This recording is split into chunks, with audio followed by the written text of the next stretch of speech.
Vous, amis téléspectateurs, en compagnie de nos programmes, la revue de presse dans la matinale. Comme tous les matins, nous sommes avec Grégoire Gomme. Grégoire, bonjour. Bonjour Aïcha. À la une des journaux de ce matin, que pouvons-nous retrouver? Alors, plusieurs sujets d'actualité, mais d'abord, Bougane Gueye Dany, le président du mouvement Gumsabop, qui est sorti hier pour évoquer bien sûr la gestion du pays, les élections législatives, les inondations, entre autres points. Bougane Gueye Dany donc qui s'est défoulé sur Ousmane Sonko, le président de la République Bassirou Diomaye Faye, ou encore Aminata Touré, le président de Gumsabop, donc les Djambars, de parler d'un début de grand totalitarisme ce matin au Bec Rouge, s'il vous plaît. Il dénonce une confusion des rôles au sommet de l'État du Sénégal et selon lui, le président, bien sûr, sa première limite réside dans Diomaye Moïse Sonko. Il n'a qu'à croire en ses propres capacités jusqu'à demain, puisque l'heure sera au bilan. Il a également évoqué cette reddition des comptes qui, selon lui, ne doit pas donc être une arme politique. Gumsabop va ainsi déposer des plaintes sur des dossiers ONAS, Sazer et l'emprunt des eurobonds selon Vox Populi quotidien qui donc détaille tout sur cette conférence de presse de Bougane Gueye Dany qui est également revenu sur la date du 17 novembre. Il faudra voter pour l'opposition, barrer la route aux stagiaires et leur imposer la cohabitation, a-t-il dit. La Tribune quotidien également affiche cette publication, bien sûr la situation économique législative, les scandales entre autres. Bougane Gueye détruit le système, menace Sonko et Diomaye. Il faudra donc selon lui voter pour l'opposition afin de barrer la route à ces stagiaires comme il les qualifie. L'hivernage selon lui ne saurait être imputé à un parti politique mais à la gestion et à la prévention des inondations qui incombent ainsi au gouvernement. Le Sénégal ne mérite pas du tout la tragédie qu'on lui impose. Dissoudre l'Assemblée pour éteindre les scandales de l'ONAS et la ZERA selon Bougane Gueye Dany est tout simplement un énorme scandale et Gumsabop va ainsi aller vers la loi, bien sûr déposer des plaintes sur les dossiers ONAS et AZER mais également sur l'emprunt des eurobonds et la chèvre de Roubaix, ancienne pièce maîtresse du système, est subitement devenue porte-parole des anciens détracteurs du système selon Bougane Gueye. Sonko et Diomaye nous affament, a-t-il dit. L'info quotidien à présent de passer la parole à Charles Minsis, lui aussi qui a chargé Aïda Mbodj ce matin. La publication de noter, bien sûr, ce 17 septembre 2024, Madame Aïda Mbodj s'est emparée d'un pilon digital pour neutraliser la coalition Diomaye Président. Plus de débats, plus à deux propositions, a-t-il dit, qui a bien pu demander à Mme Aïda Mbodj de retirer la parole à 262 personnes du groupe Diomaye Président.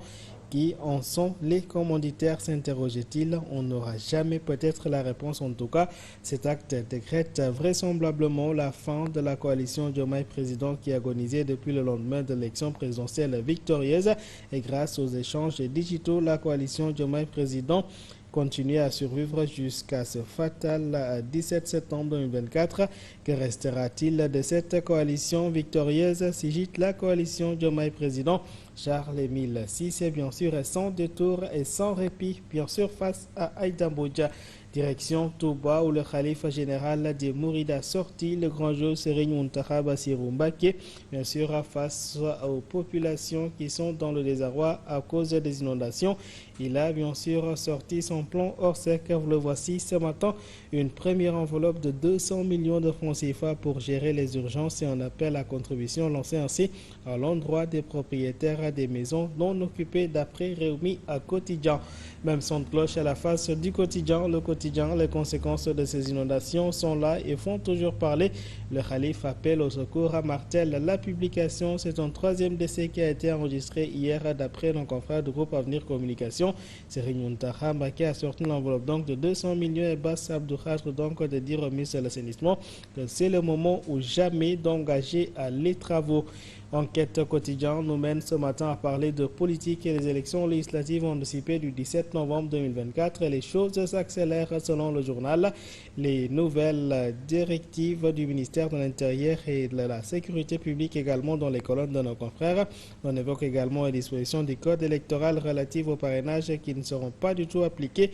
Et le chef de l'État demande ainsi le déploiement d'une vaste campagne de communication. Enjeu politique majeur des élections législatives anticipées. Enquête quotidien détaille tout. Le quotidien national Le Soleil à présent de nous dire que le président a déjà fixé le cap. Le ministre de l'Intérieur et de la Sécurité publique ouvrira ainsi des concertations avec la Sénat, les acteurs politiques et les organisations impliquées. Nous allons donc vers un renforcement des dispositifs préventifs, sécuritaires et coercitifs de lutte contre les départs de migrants, et le gouvernement appelé ainsi à organiser en urgence le secours et à déployer la solidarité nationale auprès des sinistrés de ces inondations. Comprenez bien que nous sommes en train de parler du communiqué du Conseil des ministres. L'Observateur à présent de nous parler également de ces élections anticipées, et il y a donc un ombre sur les législatives.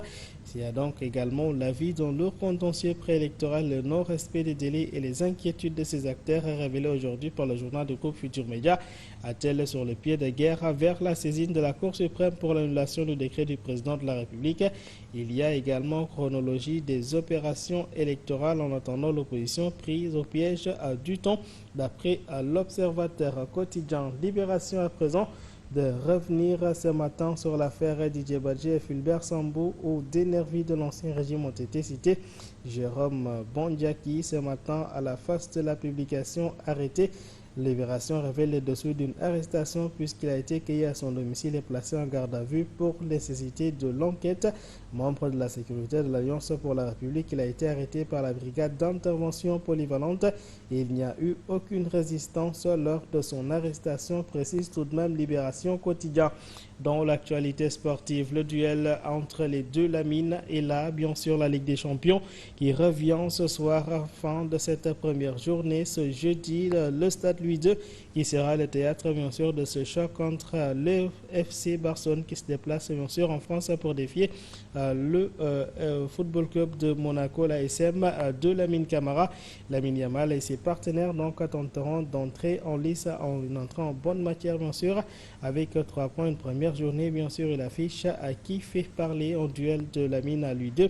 Barça, Monaco, bien sûr, c'est à partir de 19h. En attendant, le Dakarois à Sport revient pour nous parler de justice ce matin. Il est encore là, Adafas, entre les mains de la police. Adafas, donc déféré hier, a bénéficié d'un retour de parquet. Les choses qui se compliquent pour celui qui est donc nommé Borom Dakarois Aïcha. Ainsi, voilà la phrase du jour. Toutes et à tous, c'est une très bonne lecture. Merci beaucoup Grégoire. Ça fait un plaisir. Plaisir partagé. Rendez-vous est pris dans la deuxième partie. Exactement 8h. À tout à l'heure. Merci à Grégoire Ngom pour la revue de presse. Amis téléspectateurs, restez bien avec nous. Tout de suite, nous passons à la revue politique et économique avec Pape Malik Thiam.